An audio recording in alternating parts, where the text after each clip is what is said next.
to Remote STEM. It's Mr. Dowd here. So can you guess what we're doing today? Yes, that's right. We're doing Tinkercad again.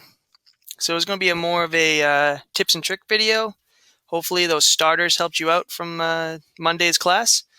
If you don't know how to log in using the class code, please refer back to that video from Monday, okay? I'll show you how to do that. But anyways, so as always, I start off. If you are on the main page of the dashboard, this is where it's going to be when you first log in. Okay. So to create a new design, all you got to do is press this button. It says Create New Design, obviously. Load. All right. Up here is where you can rename your project. So I'm just going to name this Tinkercad Preview. All right. So this next tip and trick is if you're only using a mouse. So not the keypad, the mouse. Okay. So obviously you can use the left button to click and hold and drag. So if you click, hold, and drag this box in, you can select boxes and everything using that button. All right. If you hold down the right button, it'll actually can move around the whole work plane with you. So if you want to see it from a different angle. All right. If you don't have a mouse, you can also use the square up here. So you can hold and spin around that way. Also, if you go ahead and click these buttons, it'll turn all for you. So you can see all the different angles of your project. One last thing with the mouse is if you have the mouse wheel, you can zoom in and out. All right. But if you press and hold down that wheel, it'll pan on that angle. So you can see around. It doesn't move the work plane, it just slides around it. Okay.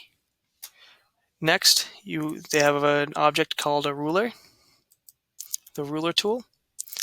So say I want to use a ruler, you can set it up using the snap grid here. You can edit the grid to have a certain amount of inches, or in this case it would be millimeters, based on this grid down here.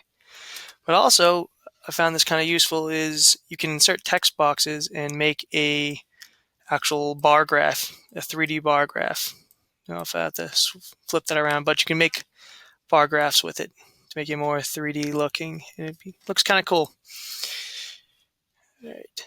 So the next thing that is very important to know is the grouping method.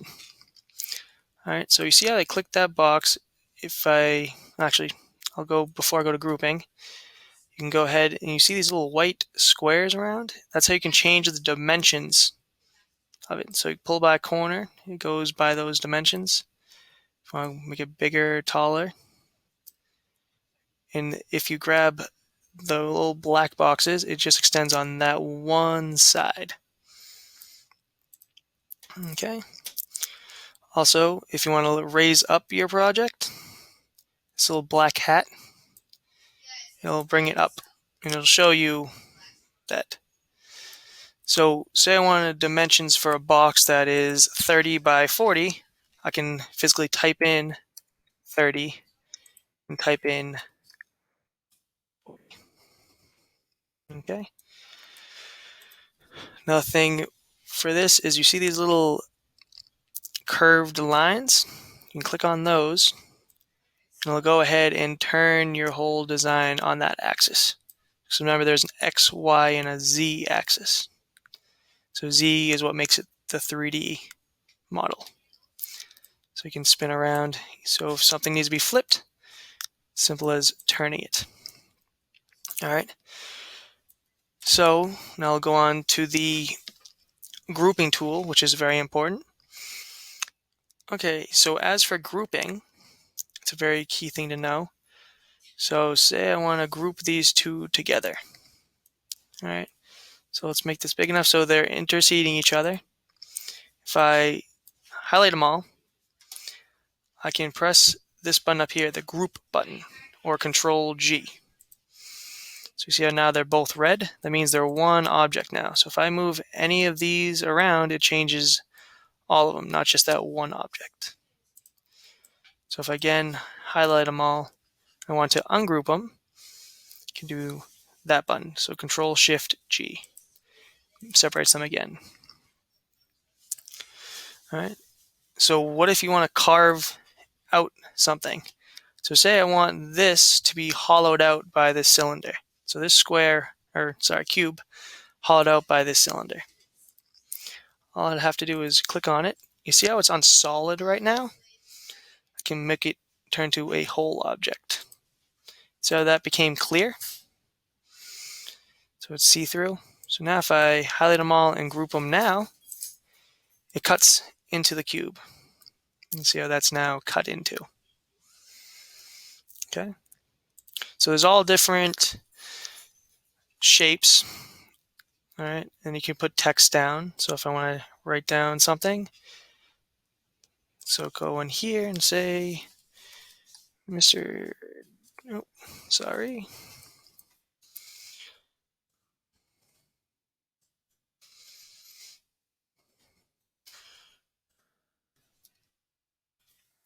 Mr. We'll make it into a 3D design for you. All right. One of the other things you can do is use the Scribble Tool. So Scribble Tool is how you get a lot of the curved edges without having to cut using cylinders. So if I click and drag that over, this pops up. So it's like using a pen or something. If you're drawing, it'll do it all, and it'll record it or make it into a 3D model for you. So now if I want to say my name, Mr. Dad, in cursive, because why not? Makes it into a 3D model. It gives you a preview there.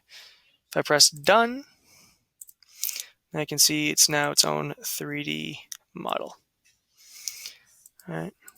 So say I don't want it to be colored blue. If I click on that, the solid button, I can change it to any color I want. All right. So these are all where the basic shapes are. There's also other things in there. So to get to those, press the basic shapes button. There's all different things. So if you're designing a circuit or connectors, if you're building something that snaps together, those would be connectors. There's also circuitry stuff in here, but we're mostly going to be using the basic shapes. Okay. So we're going to be using this a lot, so I hope you guys will play around with it. And I want some of you guys, if you're ever bored and nothing to do, I want to show you guys what you can build in here. So I personally did not build this, but do you guys know what this is? Got any guesses? It is Fenway Park. So someone went through and built all of Fenway Park inside Tinkercad. And I'll tell you, it looks pretty good to me. It's pretty realistic. There's the green monster. So yeah, it's very, very cool what you can build in this. Also, when we eventually do go back to school, and I'm allowed to use my 3D printer again, I'll go ahead and I'll print off some projects if they're very well done. All right. And that should be it for today. So I hope you guys have a very good day, and I'll see you on Wednesday.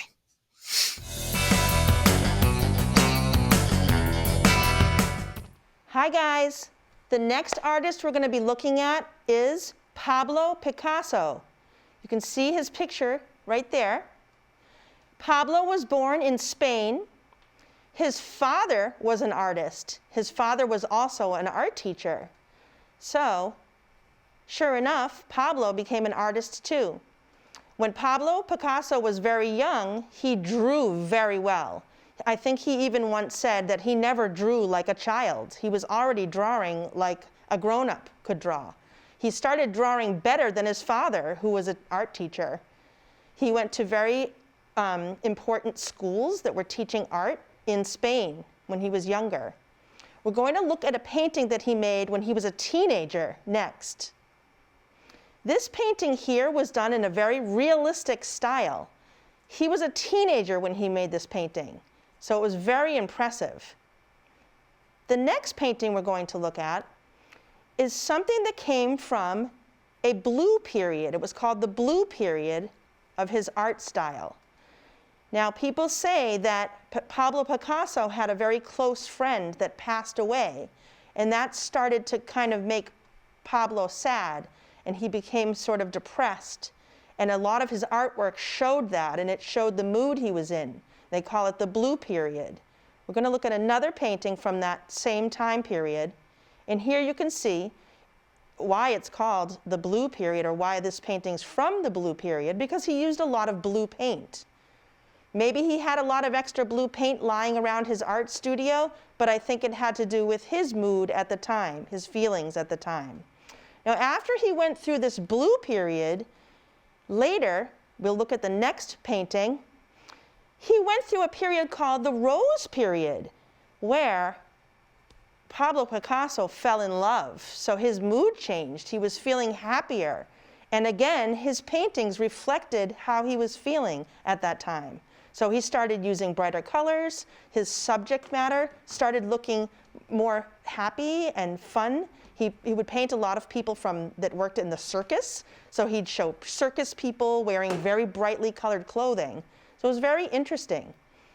Next, Pablo became very influenced in African art.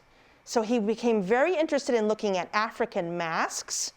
And of course, you started seeing that influence in his painting and his work.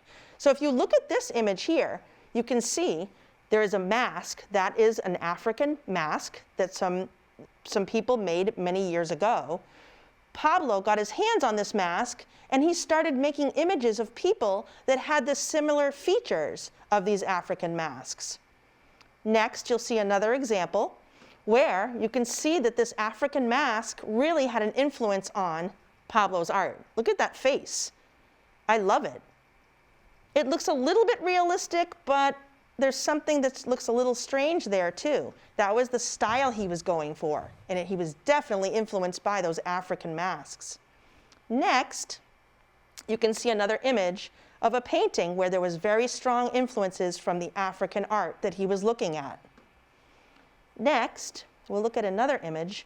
Now, Pablo Picasso was probably most famous for his Cubist style. So with Cubism and his Cubist style, his images started looking very fragmented and broken up, and you'd see a lot of geometric shapes in his art.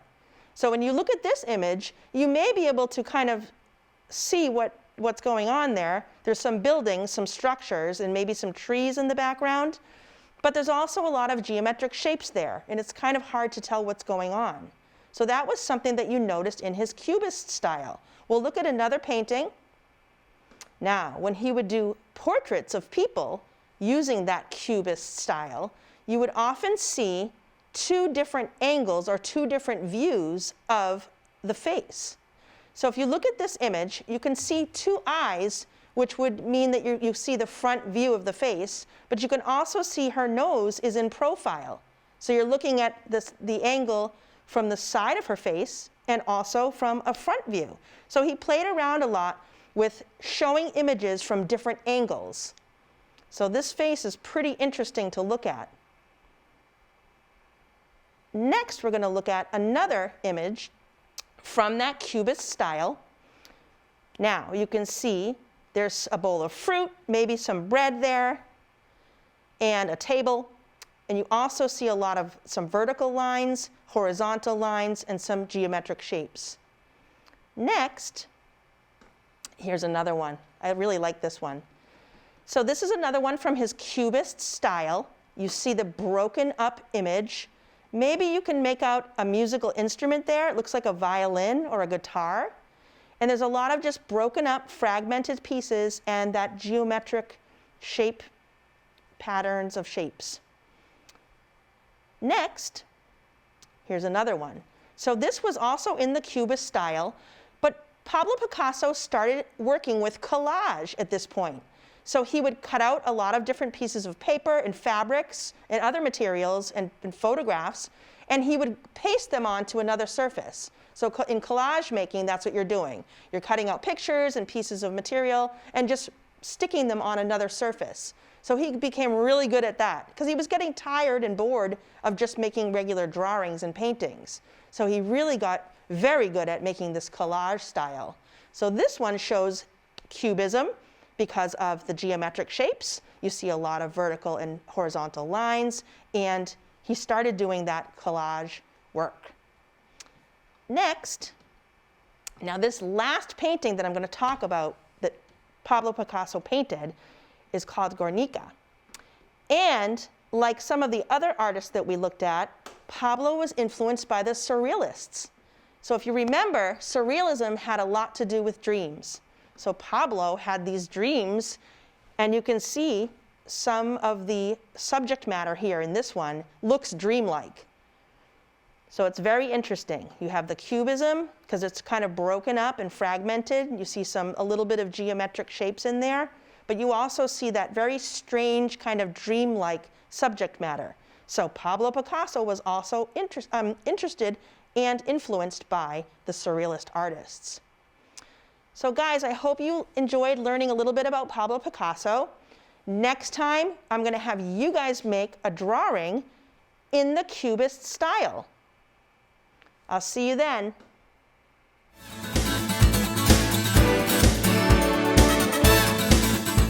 Hi Gators, Mrs. Fairburn here, back with another healthy snack. This also has to do with eggs. I'm going to make these little egg cups, and you can actually freeze them if you have too many, or you can just have them as a snack. Okay, so the first thing is I need 1 egg per cup. So there are 3, 6, 9, 12 cups. So I need a dozen eggs, which are 12 eggs. So I gotta start cracking.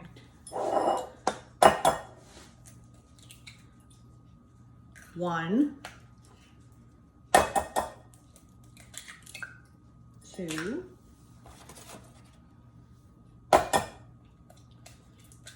3. Remember, you don't want to get the shell in. Sometimes I do. 4,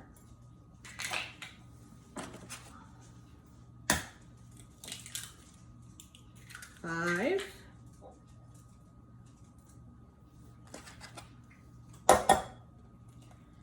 6. Halfway there.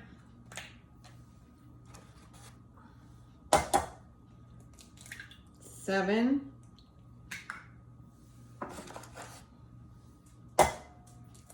8,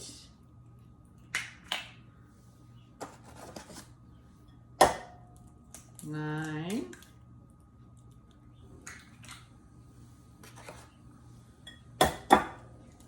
10,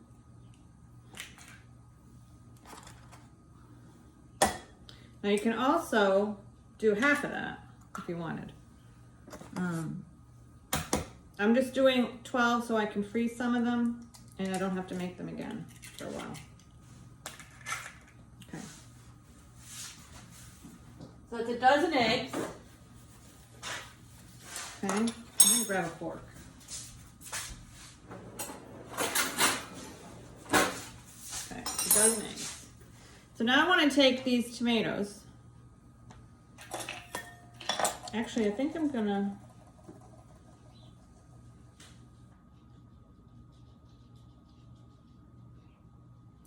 put the milk in. So there's 2 tablespoons of milk that go in with these eggs. I just use the almond milk, but you can use whatever kind of milk you want.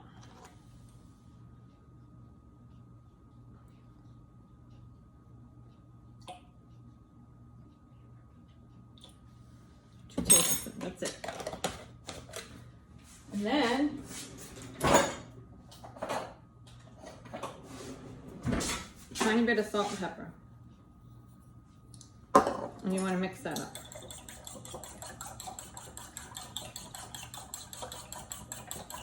Kind of like the French toast, but more eggs and a little milk.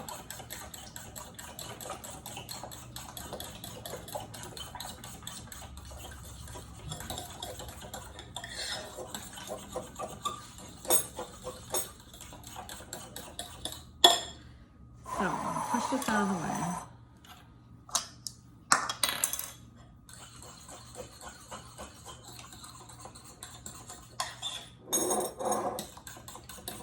So these are the little muffin cans I'm putting it in.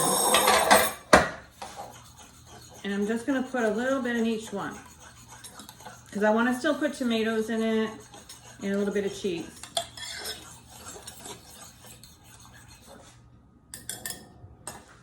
Okay, so you just put a little, so I'm using this spoon. I don't want to fill it all the way because I still have to add my tomatoes and my cheese. Now these muffins are square, but you can also use like a cupcake pan. That would work too.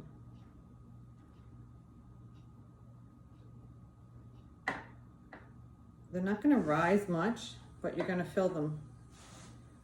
So that's why you don't want to fill the egg all the way to the top.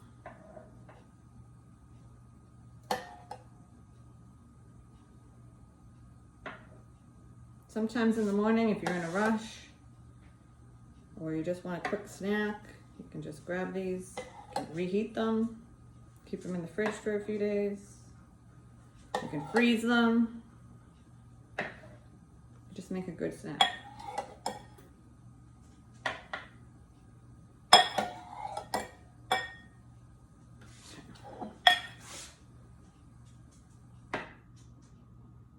There's a little left, and I just try to top off some of these without getting too big.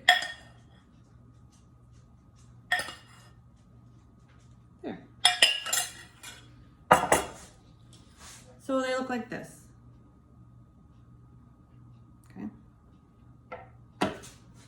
So now I'm going to put this aside. Hold on.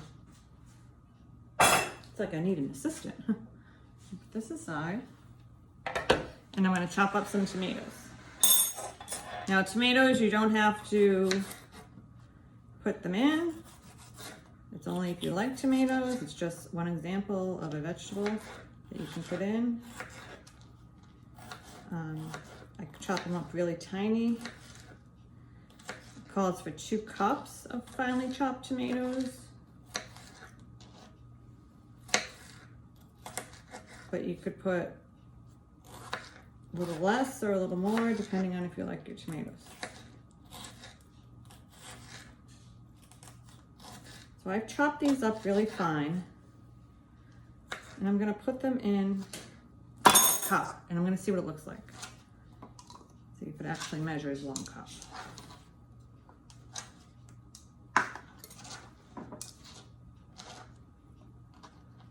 So almost. I'm gonna need another one. Remember what I said about chopping things? You want to do it on a cutting board or a surface that's not gonna damage your kitchen counter.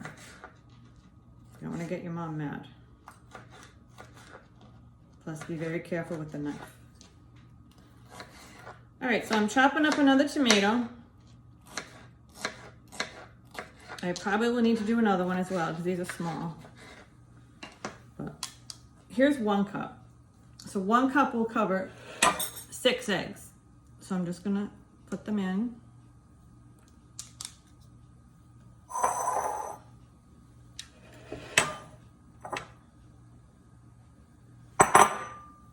Like I said, I need an assistant.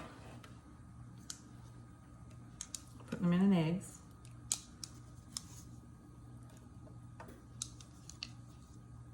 And these take about 25 to 30 minutes to cook. So I have a little extra, so you know what? I'm gonna put these in some more eggs. I don't think I need an actual 2 cups for this, because I'm still gonna add some cheese. Now the cheese I add is gonna be feta. All right, and it's all crumbled up. Okay. That's feta cheese. See what it looks like. So I'm going to add 1 tablespoon per egg cup. So let me move this.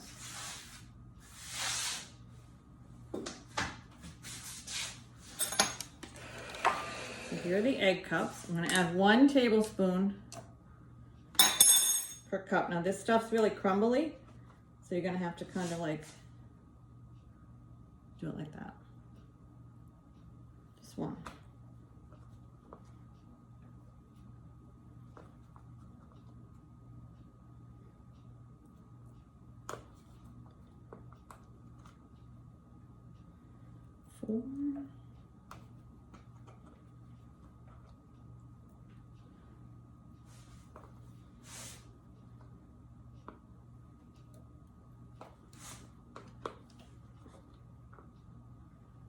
I bought the small thing of feta cheese because sometimes we don't use it all. But it's also good on salads. You can do a lot with feta.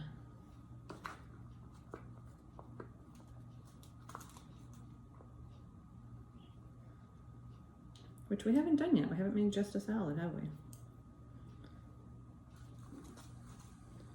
Kind of getting sick of them over the summer, so. All right, I think I have them all. Let me see. This one looks like it's missing some. So I will show you what it looks like before it goes in the oven. That way. So that's what it looks like before I put it in the oven. You could add peppers, onions, ham, a little chopped ham, whatever you wanted to. So now I'm going to put it in the oven. The oven's at 350, and I'm going to cook it for about 25 minutes. And I will let you know what it looks like when it comes out. And there's a tricky little way to take them out so they don't break apart. So I will show you on the flip side. So see you in a little bit. Hello, so here we are. It took about 25 minutes. It came out really good. Okay. And just for taking them out, you want to make sure that, first of all, the edges should be a little brown. That way you know they're cooked. And they should, if you sprayed the pan and you just move it a little bit with a knife, they should just pop out. So that way you can just put them in a container like that. Okay, so easy peasy. And they make a great snack, and they're gonna fill you up because, like I said, eggs have protein. So until the next time, I will see you guys soon. Bye.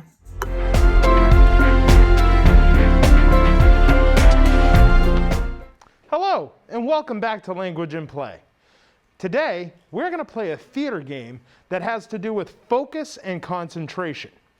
So before we can start our game, we got to get our head right, and we got to get our mind in the right place. To do that, we're going to do a breathing activity together. What I want you to do is I want you to take your hands, and I want you to interlock your fingers. And I want you to put them right there at the bottom of your belly, right here. Okay?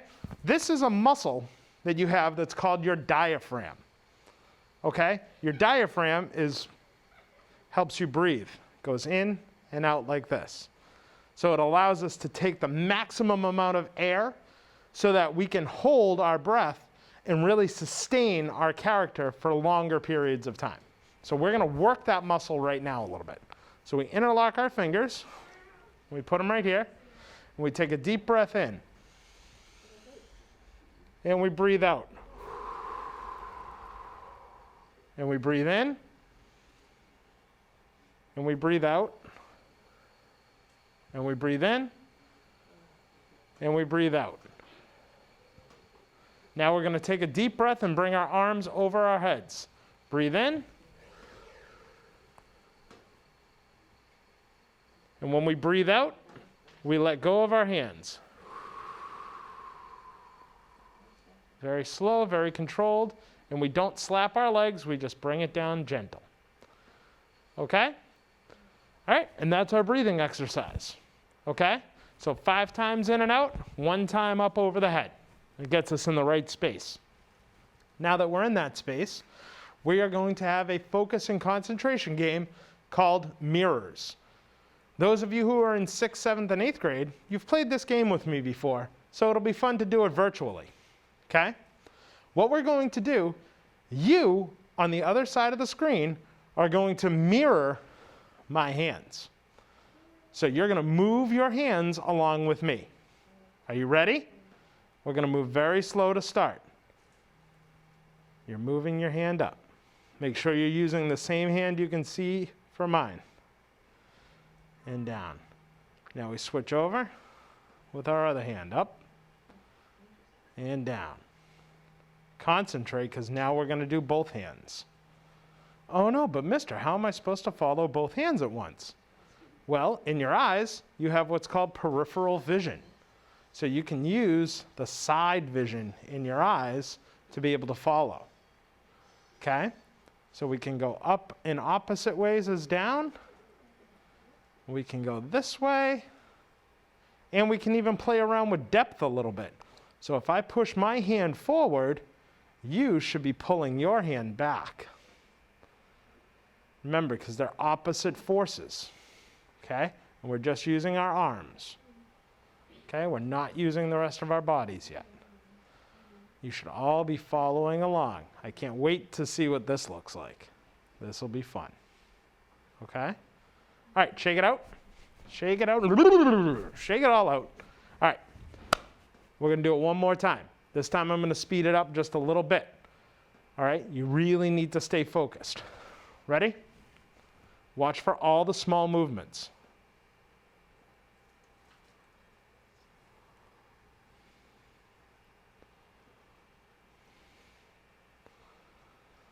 No matter which way I go, your hands should be following. If I go forward, you're going backwards. If I go backwards, you're going forwards. Please don't slap your computer screen. That would do some very bad damage. Nice, slow, controlled. Everything I'm doing is in control. I'm in sync. I'm concentrating on nothing except for my hands. Following my movements, following your movements. And to the center, and done. Okay? One of the things that we really want to talk about as actors is our ability to stay in the moment. It's really important, and a game like Mirrors helps us to stay in the moment. We can forget about all the distractions. I'm sure a lot of you at home are very distracted by what's going on around you. I know you're distracted when you're in the classroom. Okay? We have some phenomenal distractors out there. You know who you are, but that's okay, because we're going to learn all of these techniques to be able to get beyond those distractions. Stay tuned this week for more theater games, and I hope you guys are working on your Starry Night setting, because we're going to be working on that play by the end of the week. Enjoy, everybody. Thank you.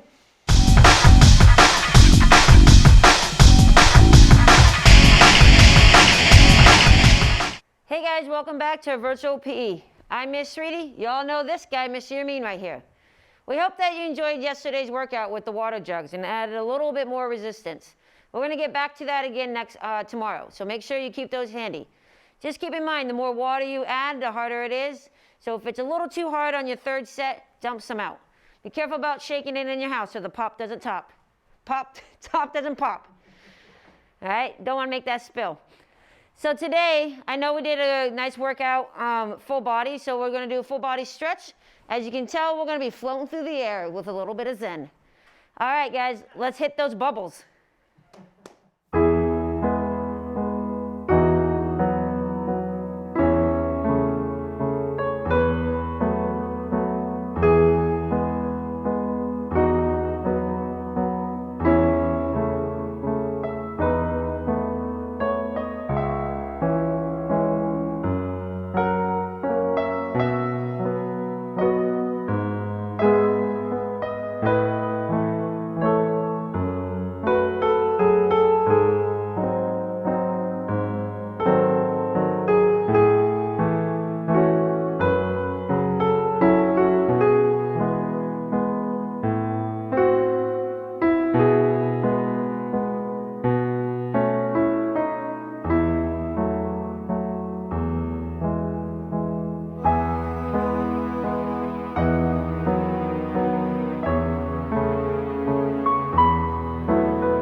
Thanks for joining us for another episode of Enrichment TV, Gators. Remember, work hard, be nice, and we'll see you tomorrow.